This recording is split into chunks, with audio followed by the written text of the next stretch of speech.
बिहार में नए राज्यपाल पर राजनीतिक एक बार फिर से राजनीति जोर पकड़ने लगी है और राजेंद्र विश्वनाथ आर्लेकर की नियुक्ति पर आरजेडी, जेडीयू और कांग्रेस हमलावर है। कांग्रेस बीजेपी पर संवैधानिक पदों का दुरुपयोग करने का आरोप लगा रहे, तो वहीं जेडीयू और आरजेडी का आरोप है कि बीजेपी आईएएस, आईपीएस अधिकारियों की तरह राज्यपालों की अदला बदली कर रही है।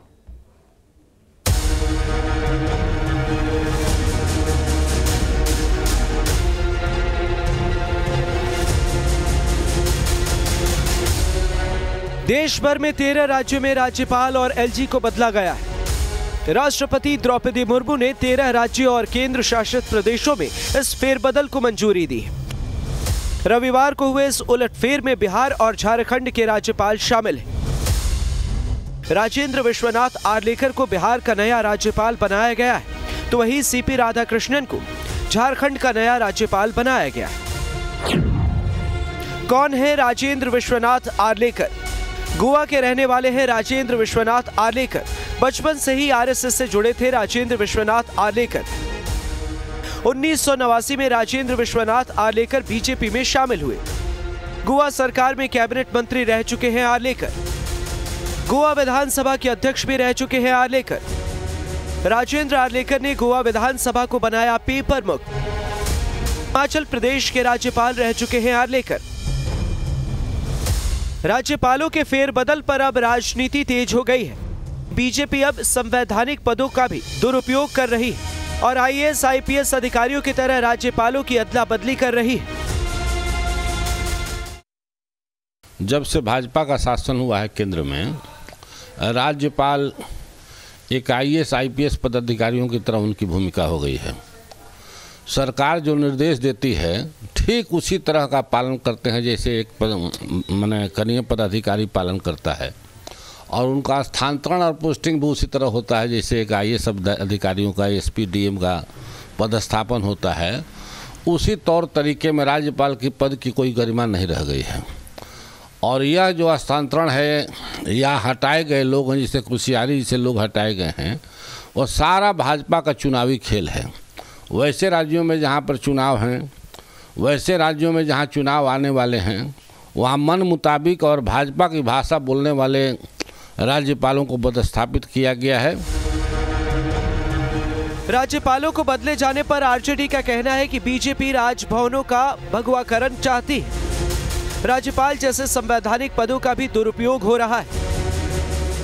महामहिम राज्यपाल के पद की जो गरिमा है वो बीजेपी के शासनकाल में खत्म होता जा रहा है।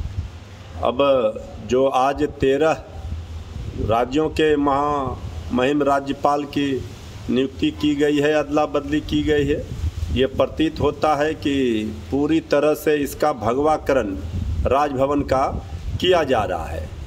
भारतीय जनता पार्टी जिस तरह से संविधान और लोकतंत्र और संवैधानिक पदों को लेकर के जो कार्य कर रही है, ये चिंता का विषय है। वहीं जेडीयू का कहना है कि राज्यपाल जैसे संवैधानिक पदों पर बीजेपी राजनीतिकरण कर रही है। संवैधानिक पदों पर भी पॉलिटिकल ट्रांसफर पोस्टिंग होने लगी है, जो देश हित में सही नहीं। भाजपा के नेतृत्व में चल रही केंद्र की सरकार की नीयत को देश की जनता अच्छे से समझ चुकी है। किस तरह ये लोग संवैधानिक संस्थाओं का दुरुपयोग करते हैं, लगातार संवैधानिक पदों पर भी पॉलिटिकल पोस्टिंग करते हैं। इतने प्रदेशों के राज्यपालों को बदला गया है। राज्यपाल किसी भी प्रदेश के लिए बहुत महत्वपूर्ण पद है। उनके पास बहुत सारी जवाबदेहियां, जिम्मेदारियां होती हैं। उनको निष्पक्ष होकर हर कुछ करना होता है। लेकिन कई बार कई प्रदेशों से हमने ऐसे दृष्टांत देखे हैं जहां कहीं ना कहीं पॉलिटिकल एंगल भी होता है, जो कि लोकतंत्र के लिए, प्रदेश के लिए, देश के लिए अच्छा नहीं है। विपक्ष के लगाए आरोपों पर बीजेपी ने पलटवार किया है। बीजेपी का कहना है कि विपक्ष को किसी भी मसले पर हल्ला मचाने की आदत पड़ गई है। राज्यपालों का स्थानांतरण राष्ट्रपति का विशेषाधिकार होता है। देखिए, कुछ तो लोग कहेंगे, लोगों का काम है कहना ये, लेकिन राष्ट्रपति, महामहिम राष्ट्रपति का विशेषाधिकार है और उनके निर्णय पे उंगली उठाना, हमको लगता है कि वो संविधान पे ही उंगली उठाना है। और जहाँ तक है, सिर्फ बिहार के राज्यपाल नहीं बदले गए हैं, शायद 13 राज्यों के राज्यपाल बदले गए हैं। तो ये तो चलता रहता है। फागू चौहान जी वैसे भी 19 में आए थे यहाँ पर, तो काफ़ी टाइम हो भी गया। मेघालय के वो बने हैं राज्यपाल, तो यह तो एक नियमित प्रोसेस है। आमतौर पर गवर्नर या राज्यपाल का पद केंद्र और राज्य सरकारों के बीच में एक पुल की तरह होता है, या ये भी कह सकते हैं कि राज्यपाल राज्यों में अपने संवैधानिक जिम्मेदारियों को निपटाने के साथ साथ केंद्र सरकार के प्रतिनिधि के तौर पर कार्य करते हैं। लेकिन पिछले कुछ समय में राजभवन की भूमिका अक्सर विवादों में रही है, खासकर जब केंद्र और राज्यों में अलग विचारधाराओं वाली सरकारें आती हैं तो गवर्नर का पद अक्सर विवादों में आ जाता है। न्यूज स्टेट बिहार झारखंड के लिए पटना से रितेश मिश्रा की रिपोर्ट।